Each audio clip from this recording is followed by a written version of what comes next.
Olá, meus irmãos, sejam bem-vindos ao nosso canal. O temário de hoje é escatologia, uma introdução sobre o termo escatologia bíblica. Quero deixar aos meus irmãos Atos dos Apóstolos, no capítulo 1, no versículo 11. Assim está escrito: Os quais lhe disseram: Varões e galileus, por que estáis olhando para o céu? Esse Jesus que dentre vós foi recebido em cima no céu, há de vir assim como para o céu ouviste ir. Pastor Severino Pedro da Silva, saudoso pastor pentecostal das Assembleias de Deus, ele definia o termo escatologia. O termo escatologia e os seus cognatos correspondem à doutrina das últimas coisas. Escaton, que vem por último, designa a doutrina que diz respeito ao fim do mundo, neste caso o mundo presente, e ao mundo vindouro. Desde que Cristo irrompeu e com ele o reino de Deus, o domínio da escatologia já está presente misteriosamente entre nós, com o seu peso de promessas e simultaneamente seu atual julgamento.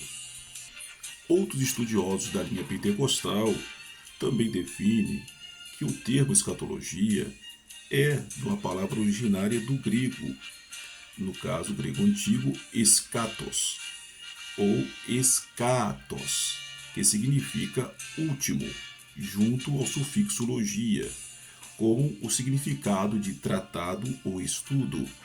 Com essas especificações, o resultado fica da seguinte forma: tratado ou estudo a respeito das últimas coisas, fazendo uma análise geral para ser vista nesse estudo como a ramificação de uma teologia também filosófica. Ou melhor dizendo, uma ramificação da teologia e da filosofia. Primeiro, porque analisa os últimos acontecimentos da história da humanidade e o seu destino final do ponto de vista religioso, fazendo menção dos escritos sagrados. Segundo, porque lança a mão das especulações e inquirições com base na gnosiologia, ou seja, saber filosófico. Basicamente, a escatologia trata daquilo que amedronta a todos os seres humanos, o fim do mundo. É importante estudar essa doutrina, pois ela apresenta de maneira sucinta quais serão os últimos acontecimentos da história e o destino eterno de cada criatura inteligente de Deus, apontando para o desfecho final do atual ciclo histórico da humanidade. Já para o pastor Antônio Gilberto da Silva, a escatologia bíblica é o estudo dos eventos que estão para acontecer, se coadunando com o princípio a ideia que foi mencionada já do início, falando a respeito da definição do pastor Severino Pedro. Neste caso, baseado nas Escrituras. No contexto, é chamada bíblica no caso porque ela pode ser extra-bíblica, por isso que é chamado de escatologia bíblica. O termo escatologia deriva do termo escatos, como nós já falamos. Último, e logia, que significa tratado, estudo de um conjunto de ideias. Em resumo, escatologia é o tratado das últimas coisas, na definição do pastor Antônio Gilberto. Em resumo, escatologia, neste caso, ela é mencionada, o seu primeiro elemento do termo escatos aparece no texto como Apocalipse capítulo 1, versículo 17. Eu sou o primeiro e o último, exemplo de um texto em que aparece o segundo elemento, logia. Em 1 Coríntios 16, 1 está escrito: Quanto à coleta para os santos, fazei vós também como ordenei às igrejas da Galácia. Aqui a palavra coleta é traduzida, ou tem a tradução de logia, pelo fato de a coleta na igreja ser uma reunião ou um conjunto de muitas ofertas. Por que esse tema escatologia se torna importante? Bom, é um tema relevante para o crente e tendo como principal fonte de informação a Bíblia. A maior preocupação do ensino escatológico é fornecer correta interpretação das narrações bíblicas, nesse contexto profético. Embora, no princípio da era da Igreja cristã, não houvesse um aprofundamento sobre o tema escatológico, o que veremos pouco mais adiante, fazendo-se então necessário, nesses últimos séculos, um conhecimento mais criterioso e substancial, em virtude de que muitos se aventuraram a decifrar os enigmas dos escritos apocalípticos, incorrendo em erros que trouxeram grandes desgastes para a espiritualidade de muitos, e quando, ao invés de esclarecer, lançaram dúvidas e medos sobre as pessoas, principalmente para os que professam a crença em Cristo. Definição do argumento escatologia. Existe em o Novo Testamento alguns termos técnicos que designam o domínio presente, atual e futuro, e ao mesmo tempo da escatologia na vida da igreja e na vida do mundo. Esses termos, segundo se diz, focalizam-se com exclusividade estes tempos futuros. Vejamos. E nos últimos dias acontecerá, diz Deus, que do meu espírito derramarei sobre toda a carne. Joel capítulo 12, versículo 28 e Atos dos Apóstolos capítulo 12, versículo 17. Segundo, mas o Espírito expressamente diz que nos últimos dias apostatarão alguns da fé. 1 Timóteo capítulo 4, versículo 1, parte A. Terceiro, sabe, porém, isto que nos últimos dias sobrevirão tempos trabalhosos. 2 Timóteo capítulo 3, versículo 1. 4. Havendo Deus antigamente falado muitas vezes de muitas maneiras aos pais pelos profetas, a nós falou desses últimos dias pelo Filho. Hebreus capítulo 1, versículo 1. Quinto, sabendo primeiro isto, que nos últimos dias virão escarnecedores, 2 de Pedro, capítulo 3, versículo 3, parte A. Portanto, a expressão os últimos dias e os seus equivalentes apontam para, primeiro, a descida do Espírito Santo em sua plenitude, como mencionamos em Joel 12, 28 e Atos 2, 17, para a época do Evangelho de Cristo, ou seja, o período em que a igreja vem marchando, Hebreus capítulo 1, versículo 1, e ao mesmo tempo para os últimos dias, os dias maus que virão, 1 Timóteo capítulo 4, versículo 1, 2 Timóteo capítulo 3, versículo 1 e 2 de Pedro, neste caso, versículo 3, 3. Ressaltamos nesse momento também aspectos históricos no contexto da diacronia escatológica. Quando eu falo diacronia, eu me refiro sobre o conjunto dos fenômenos sociais e culturais que ocorre e se desenvolve através dos tempos. A escatologia pode ser dividida em duas naturezas, individual e geral. Esta se refere à consumação da história da raça humana no contexto geral. Aquela, nesse caso, ao fim da existência do indivíduo através da morte física. Então nós temos a geral e a individual. A geral, ela baseia-se justamente sobre o contexto relacionado à história. E a individual, ela fala sobre a morte física do indivíduo. É importante essa consideração. Concernente à escatologia individual, o teólogo Louis Berkhoff, em seu livro sobre teologia sistemática, ele afirma: para o indivíduo, o fim da presente existência vem com a morte, que o transfere completamente da era presente para a futura, na medida em que é removido da presente era com o seu desenvolvimento histórico. É introduzido numa era futura que é a eternidade. Entendemos que pessoa tem a chance de nortear o seu destino eterno quando ainda em vida, após a cessação, ou melhor, a cessação da vida física, não há mais como mudar a realidade final. Assim, quando a pessoa morre, podemos afirmar que para ela chegou o fim de uma era e início de um novo tempo. Ela sai da esfera escatológica presente e adentra a futura, ou seja, a geral. Esse espaço de tempo entre a sua morte e a ressurreição é a sua escatologia individual.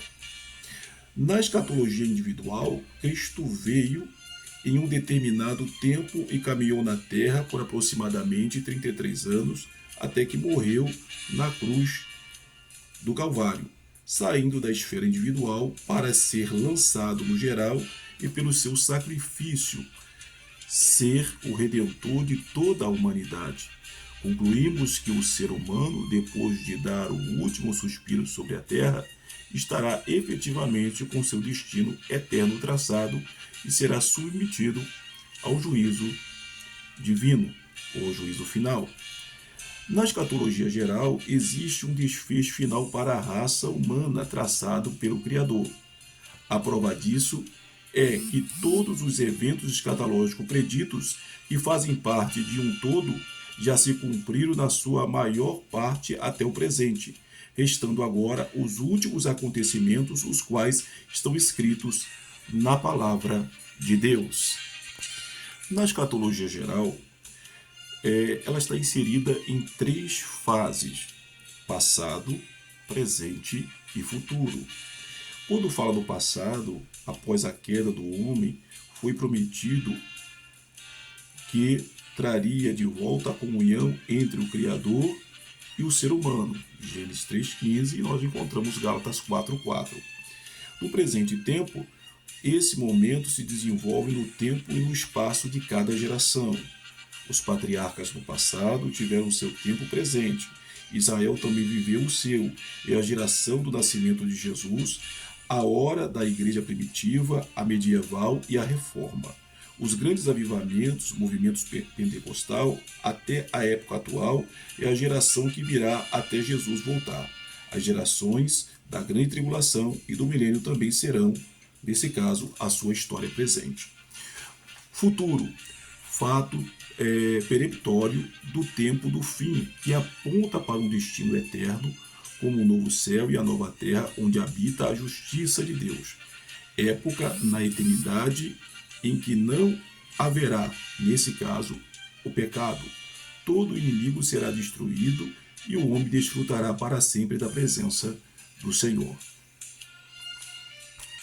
Quero nesse momento ainda chamar a atenção para as técnicas da análise na escatologia, ou melhor dizendo, técnicas na análise da escatologia.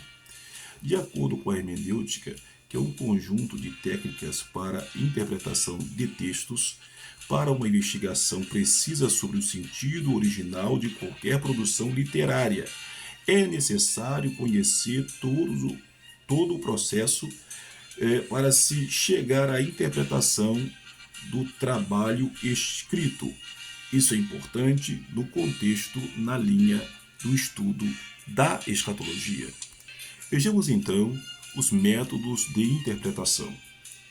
Conhecer e aplicar de maneira correta as técnicas de interpretação auxilia na pureza do significado do texto, pois evita-se o acúmulo de interpolações, ou seja, inserir palavras, cláusulas, supostas revelações e textos nos escritos originais, alterações que podem modificar por completo o sentido original da produção literária. Portanto, é necessário que haja ferramentas e elementos confiáveis. Por isso, nós vamos destacar os 3 principais métodos de interpretação. Nós encontramos aqui, claramente para nós, primeiro, o método alegórico. A palavra alegoria é composta de 2 palavras de origem grega: alós, que significa outro, e agorei, que significa falar ou proclamar, ficando da seguinte forma o seu sentido literal: proclamar alguma coisa que significa outra. Ou seja, usar de palavras, fatos e contexto culturais, geográficos, políticos, naturais ou religiosos apenas como referencial para dar pleno entendimento de uma verdade ou um ensino que se quer transmitir.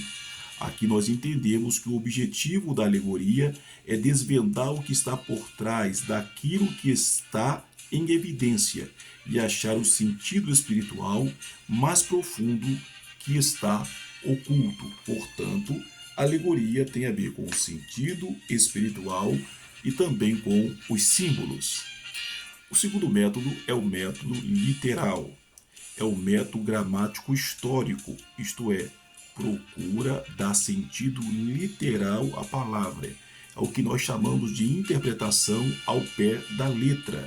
As predições futuras não podem ser interpretadas dessa forma, pois elas estão carregadas de elementos obscuros e alegóricos que a princípio as tornam até mesmo fantasiosas, carecendo de um estudo mais acurado para chegar ao sentido real do texto. Uma outra coisa importante no método literal é, no caso, o perigo de ignorar os contextos.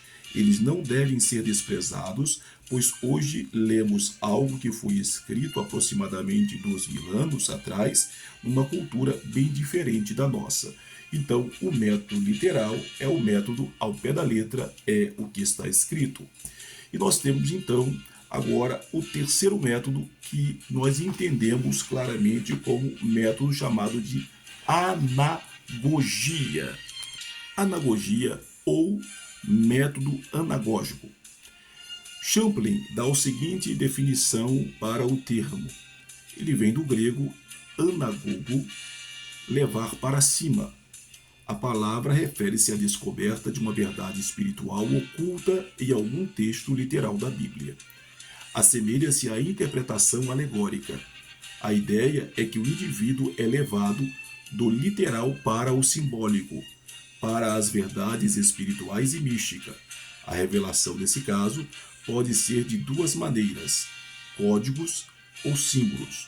Neste caso, a anagogia como código, alguns intérpretes, na sua grande maioria leigos e místicos, acreditam que cada palavra ou trecho das Sagradas Escrituras encontram verdades espirituais escondidas, que só podem vir à tona a partir de uma iluminação sobrenatural, que é conseguida através de meditação e intensa busca do místico. Fala-se também de uma sabedoria sobre-humana para descobrir códigos secretos da escritura original no texto bíblico e para decifrá-lo. Bom, esse é um método que as pessoas têm em relação ao texto escatológico. Com tais pensamentos, chegaram a criticar o chamado código bíblico. Em um determinado texto, por uma iluminação, salta aos olhos do iluminado apenas as letras que compõem palavras que juntas formam frases reveladoras.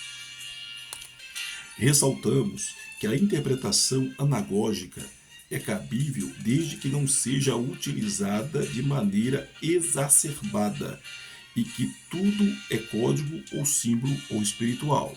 É bom refletirmos. É importante ressaltarmos que os fatos que estão acontecendo e vão acontecer são partes do eterno plano divino através dos séculos. Esse plano é revelado na Bíblia, através de muitas passagens das Escrituras Sagradas. Por exemplo, segundo o eterno propósito que estabeleceu em Cristo Jesus, nosso Senhor, como Paulo escreveu em Efésios capítulo 3, versículo 11, esse eterno propósito é o eterno plano de Deus, que desde o princípio anuncio o que há de acontecer, e desde a antiguidade as coisas que ainda não sucederam, que digo, o meu conselho permanecerá de pé, farei toda a minha vontade. Isaías 46, versículo 10. Esse meu conselho é o seu eterno plano em andamento, isso no versículo citado, como se vê nesta referência. Acaso não ouviste o que já há muito dispus eu e estas coisas, já desde os dias remotos ou dia planejado? Agora, porém, as faço executar, e eu quis que tu reduzisses a montões de ruínas as cidades fortificadas. Lá em 2 Reis, capítulo 19, versículo 25. Deus tem um plano elaborado, está claro nesta referência. Este plano, ele o aciona pelo seu poder. Em escatologia bíblica, já mencionado, parte deste plano, principalmente, lá em Apocalipse 1:1 está escrito: as coisas que brevemente devem acontecer. Aproveitando, quero fazer algumas observações. A primeira observação é dúvidas e confusão em escatologia. Por quê? Pelo fato de muitas pessoas não saberem distinguir os eventos bíblicos que ocorrerão no fim da presente era bíblica. O que na verdade se iniciará com a vinda de Jesus. Resultam muitas dúvidas, confusões e interpretações absurdas do texto bíblico. Algumas causas desse caos são: primeiro, falta de afinidade do crente com o Espírito Santo. Segundo, falsa aplicação do texto bíblico nos seus variados aspectos. Terceiro, conhecimento bíblico desordenado. Quarto, conhecimento especulativo. Quinto, a ação deletéria, ou seja, é vergonhosa, de falsos ensinadores. Ou seja, esta ação deletéria é uma ação que vem por falso ensino. E esta é a outra causa de dúvidas, controvérsia e confusão da escatologia bíblica atualmente nas Assembleias de Deus. E o pior é que os falsos ensinadores e torcedores da verdade têm livre trânsito em muitas igrejas. Não há disciplina para eles, são praticamente intocáveis, especialmente se são pessoas importantes. Outros crentes podem até ser disciplinados, mas o falso ensinador não. Isso é um perigo. Palavras escritas pelo pastor Antônio Gilberto. Vejamos então o posicionamento da escatologia no campo doutrinário. Para isso, é preciso que se dê pelo menos a classificação sumária das doutrinas da Bíblia. Há 3 classes gerais da doutrina ou das doutrinas bíblicas, a saber, as doutrinas da salvação. Estas são as mais fáceis de entender. As doutrinas da fé cristã não são tão fáceis de entender como as anteriores. E a terceira, que nós citaremos agora, que faz parte, é as doutrinas das coisas futuras. São as mais difíceis de entender. A escatologia bíblica situa-se aqui. Seja qual for a classe de doutrinas, ela requer sequioso e diligente estudo da revelação divina em atitude de oração, santo temor, receptividade, tudo isso aliado a um profundo amor pela palavra de Deus. Deuteronômio capítulo 6 e Salmos 119, versículo 167. É importante a reflexão bíblica. Deuteronômio 6, versículo 6 está escrito: "E estas palavras que hoje te ordeno estarão no teu coração." Salmos de número 119, versículo 167 está escrito: "A minha alma tem observado os teus testemunhos. Amo-os extremamente." Ressaltamos ainda sobre as doutrinas escatológicas. Há pelo menos 8 grandes doutrinas escatológicas, a seguir discriminadas. A primeira, a doutrina da morte e do estado intermediário. Esta doutrina estuda, primeiro, a morte como um agente, segundo, a morte como um ato, terceiro, a morte como um estado. Segundo ponto, em relação à doutrina escatológica, nós temos a doutrina dos juízos. Eu citei a doutrina da morte e do estado intermediário. A segunda, a doutrina dos juízos. Os juízos dos pecados da humanidade, como está em João, capítulo 12, versículo 31. O juízo do crente pelo crente, 1 Coríntios, capítulo 11, versículo 31 e 32. Nesse juízo, o homem é julgado como filho de Deus. O resultado desse auto-julgamento do crente é a sua isenção de castigo da parte do Senhor. Terceiro, o juízo das obras do crente. 2 Coríntios, capítulo 5, versículo 10. Nesse juízo, o homem é julgado como servo de Deus. Os pecados do crente foram julgados na cruz. Neste juízo, são julgadas as suas obras feitas para Deus. O resultado é a recompensa do crente ou perda da recompensa. 4. O juízo de Israel durante a grande tribulação. Daniel, capítulo 12, versículo 1. Israel rejeitou Deus o Pai. 1 Samuel 8,7. Rejeitou Deus o Filho.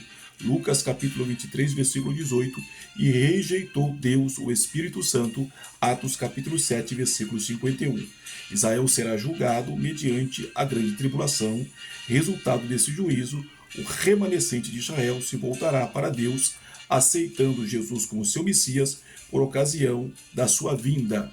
Romanos capítulo 9, versículo 27. Número 5, nós temos os juízos das nações viventes. Em Mateus capítulo 25, no versículo 31 ao 46, o resultado deste juízo é que algumas nações serão poupadas e outras aniquiladas. Sexto, o juízo do diabo e os seus anjos. 1 Coríntios capítulo 6, versículo 3, 2 de Pedro capítulo 12, versículo 4 e Apocalipse capítulo 20, versículo 10. O resultado deste juízo é o estado eterno, neste caso, no inferno para eles. Sexto, destacamos então, esse sexto elemento, nós observamos sobre o juízo do diabo e seus anjos. Foi esse que foi argumentado. Portanto, vamos para o sétimo. O juízo dos ímpios falecidos. Apocalipse capítulo 20, versículo 11 ao 15, é também chamado juízo final e juízo do grande trono branco.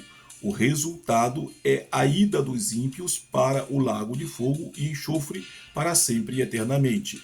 Nesses elementos, nós destacamos sobre a doutrina das ressurreições, a doutrina da vinda de Jesus, a doutrina do milênio, a doutrina da revolta de Satanás, a doutrina do eterno e perfeito estado, a doutrina das dispensações e alianças da Bíblia. Volto a destacar, estamos inseridos dentro do aspecto número 7, o juízo dos ímpios falecidos. Então nós vamos aqui observar sobre esses elementos que são destacados no que se refere no contexto sobre as doutrinas escatológicas.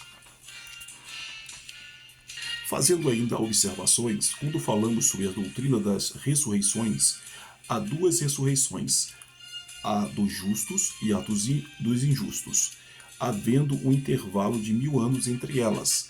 Você precisa analisar Daniel 12, 2, João capítulo 5, versículo 28 e 29 e Apocalipse 20, versículo 5. Quando nós falamos sobre a doutrina da vinda de Jesus, pela sua natureza, esta é a principal doutrina escatológica. Ela abrange o arrebatamento da igreja, o juízo da igreja, as bodas do Cordeiro, a ceia das bodas do Cordeiro, a grande tribulação, a volta de Jesus em glória e o julgamento das nações. Quando eu falo da doutrina do milênio, o milênio é o esplendoroso reinado de Cristo, implantado na terra com justiça e paz por 1000 anos. Quando eu me refiro sobre a doutrina da revolta de Satanás, isso ocorrerá após o milênio. É uma doutrina, sim, pois contém muitos ensinamentos abordados por referências através das Escrituras. Quando eu falo sobre a doutrina do eterno e perfeito estado, Apocalipse capítulo 21 e 22 descreve as glórias desse perfeito estado eterno. Quando eu me refiro sobre a doutrina das dispensações e alianças da Bíblia, que na verdade seria praticamente a oitava no contexto geral, no ciclo da história humana, a Bíblia trata de 7 dispensações e 8 alianças entre Deus e os homens. Na doutrina das dispensações e alianças, é justo incluir o estudo das eras bíblicas, dos tempos bíblicos e dos dias bíblicos. É importante ainda ressaltar que, sendo o movimento pentecostal um movimento do Espírito, é de se esperar que o conhecimento escatológico seja aprofundado e que nele haja uma maior compreensão, uma maior visão introspectiva da escatologia, pois Deus nolo revelou pelo Espírito, porque o Espírito a todas as coisas ele investiga ou perscruta até mesmo as profundezas de Deus, como está em 1 Coríntios capítulo 2, versículo 10. Do Consolador que desceria sobre a igreja, Jesus falou, mas dirá tudo o que tiver ouvido, e vos anunciará as coisas que hão de vir. João capítulo 16, versículo 13. Lembremos-nos que Daniel foi dito que selasse as revelações escatológicas, porque o tempo do seu cumprimento estava ainda muito distante. Daniel capítulo 8, versículo 26 e Daniel capítulo 12, versículo 3 e 9. Mas para nós, da época da igreja, a mensagem quanto a essa realidade, ela é outra. Revelações é a de Apocalipse capítulo 22, versículo 10. Não seleis as palavras da profecia deste livro, porque o tempo está próximo. O estudo de escatologia que agora apresentamos de forma sintética possível para melhorar a nossa assimilação. A nossa oração é que essa introdução a respeito do tema escatologia possa ser edificante, abençoador para a sua vida e meditação como incentivo à leitura da palavra de Deus. Deixamos para a sua meditação Apocalipse capítulo 3, versículo 11. Eis que venho sem demora, guarda o que tens, para que ninguém tome a tua coroa.